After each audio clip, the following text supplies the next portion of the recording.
P Siddaramaiah versus Mahalakshmamma 1958 का case है और ये एक इंडियन केस है।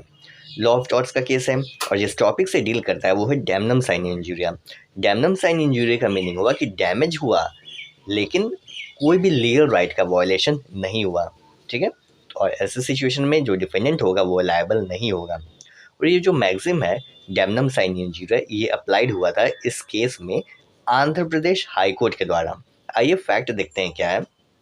इस केस में जो डिफेंडेंट्स होते हैं वो ट्रेंच को डिग करते हैं, यानी बड़े बड़े जो गड्ढे होते हैं, खाई होते हैं, तो ये खाई बनाता है अपने ज़मीन में और वहीं पर बंड्स भी लगाते हैं, यानी जो बांध होते हैं पानी को रोकने के लिए कि जब बारिश हो तो रेन वाटर जो हो वो इसके ज़मीन पर ना आए, वो रुके रहे। तो इसीलिए वो बड़े बड़े खाई खोदता है और वहाँ पर बांध भी लगाता है। अब जो रेन वाटर रहता है वो प्लेंटिफ की ज़मीन पर जाने लगा। प्लेंटिफ की ज़मीन पर ज़्यादा था तो प्लेंटिफ को डैमेज हुआ। प्लेंटिफ ने केस फाइल कर दिया और रिक्वेस्ट किया कोर्ट से कि मैंडेटरी इंजंक्शन लगाना चाहिए। किस चीज़ के लिए इंजंक्शन? ये जो बंड्स हैं, जो बांध है पानी को रोकने के लिए, इसे डिमोलिश किया जाए, तोड़ दिया जाए और जो बड़े बड़े गड्ढे या जो खाई बनाया है उसे भी फिल कर दिया जाए। और साथ ही साथ जो डैमेज सस्टेन हुआ है प्लेंटिफ को, डैमेज के तौर पे 300 रुपये का कंपनसेशन दिया जाए प्लेंटिफ को। ये प्लेंटिफ का रिक्वेस्ट था, प्लेंटिफ का प्रेयर था कोर्ट से। आइए अब देखते हैं कि आंध्र प्रदेश हाई कोर्ट का ऑब्जर्वेशन क्या रहा।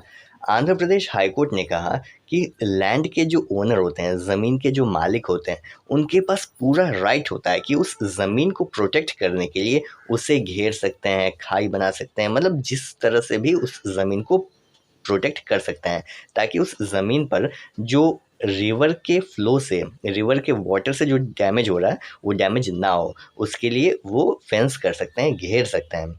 और ये जो केस है ये डैमनम साइन इंजूरिया का है, यानी डैमेज तो हुआ लेकिन प्लेंटिफ का कोई भी लीगल राइट का वायलेशन नहीं हुआ, इसीलिए जो डिफेंडेंट होंगे वो लायबल नहीं होंगे। तो यही था हमारा case P Siddaramaiah versus Mahalakshmamma 1958 का। आई होप आप समझ गए होंगे। मिलते हैं नेक्स्ट वीडियो में। Thanks for watching. जय हिंद।